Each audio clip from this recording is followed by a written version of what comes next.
And here's a bathroom that I worked on. Now you can specialize in bathrooms too if you get into this end of design. This bathroom, I said when I first saw it, wow, this would scare the poop out of anybody. This is like being in a jail cell. This is just like the worst thing I've ever seen. And I've seen a lot of bad stuff, believe me, when I walk into houses. You wouldn't believe the stuff that you see.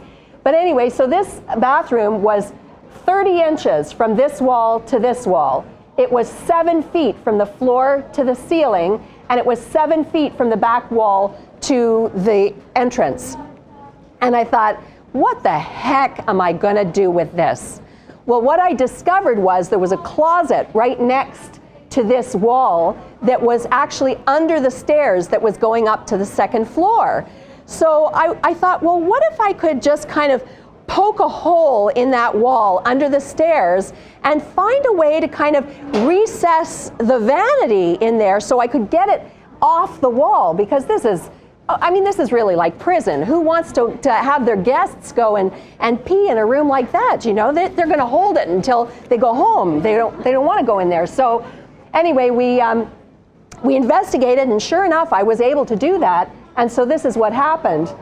I pushed, you see the slope here? This is where the stairs are going up to the second floor on the other side of the wall. And then I wrapped the wall with the mirror, followed the slope with the mirror, and then, whoops, then down the back wall, which you can't see because the room is too small to get back from it to take a photograph of that wall. It runs down the back. And then I had a wall sconce on this part of the wall, and then another wall sconce in the recessed part of the wall at different levels.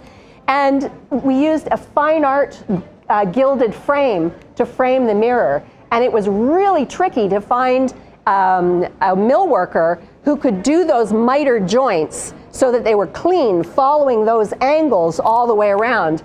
And the result was we also found a little bit of space above the ceiling. So I was able to push the ceiling up and then put molding around and put cove lighting in here. So it really opened it up. And with the addition of wainscot panels, and this wall treatment is paint, where I've alternated a matte finish with a semi-gloss finish in stripes, so that it gives just enough pattern and enough sheen and interest so that it's not boring, but it also doesn't smack you in the eye when you walk in. But it's really turned into quite a little jewel box. And you can just see here, I'm not sure if those of you at the back can see, but down here, you'll see there's a little bit of cubby storage in here. Underneath the space on the lower part of the stairs, I was able to fit in some drawers under there for storage. So what I thought was going to be a nightmare of a project is actually one of the most favorite projects that I've done, because it really required